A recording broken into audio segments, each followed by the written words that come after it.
Badger Sportsman magazine is the longest-running outdoor magazine in the state of Wisconsin.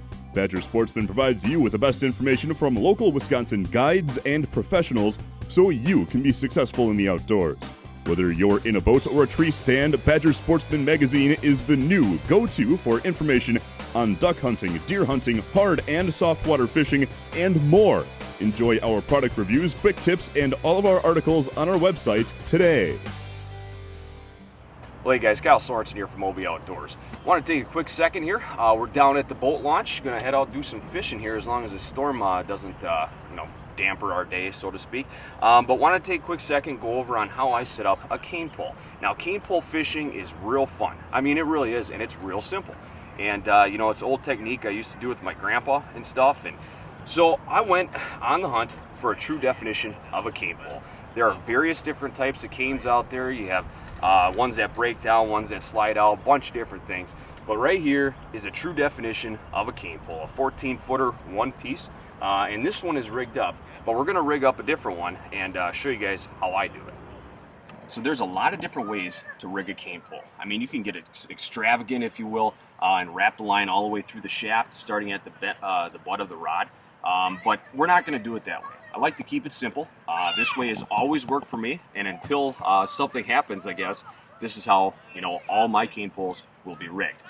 So we're gonna look at the cane pole here, and each cane has a natural bend, just the way it grew, and we're gonna be using that bend to have that line protrude right down the tip of that. So we're gonna take a knife here, we're gonna shave off the tip to get all this finish off the tip of the cane. And right here, we already got this done. So I'm going to grab some 12-pound tests here, and 12-pound has always worked for me. It really has. Back in the day with Grandpa, we used to use 20-pound tests, and I think that was a little excessive. We never had a line break or anything like that, but 12-pound tests I think is pretty sufficient for what we're going to be using this for.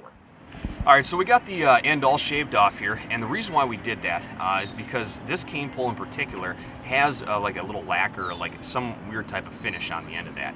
And if we don't shave this off, when we go to affix our special tool on the end of it, it's not going to want to stick, and over time it'll weaken and whatnot.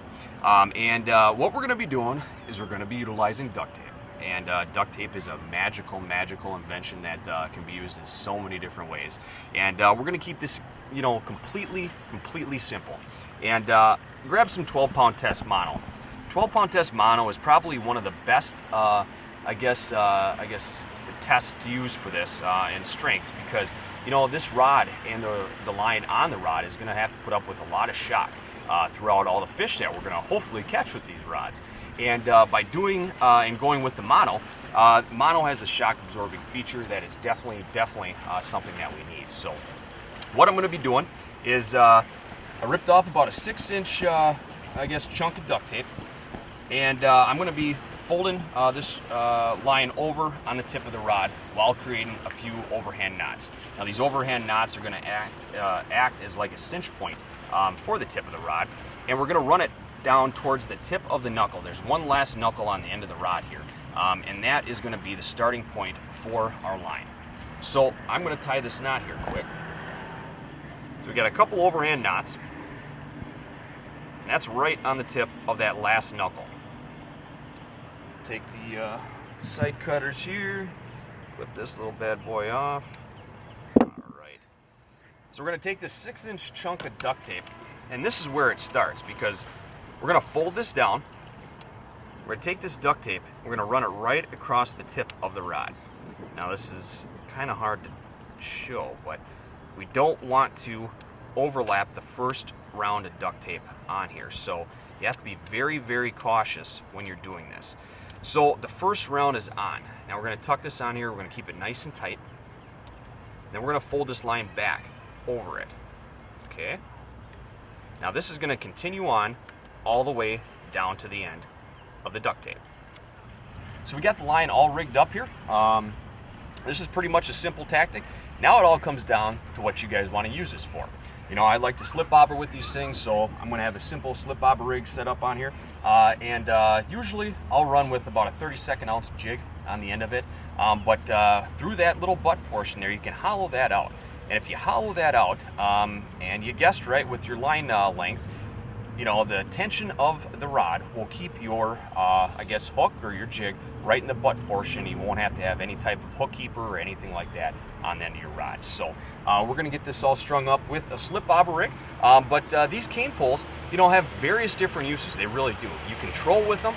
You can jig and, weeds with them. They make a real nice long reach and extension just to drop in like little pockets of weeds with a little jig, or a little hook with a worm or something like that. And these cane poles can really be deadly here on the Lake Winnebago system, much less anywhere else.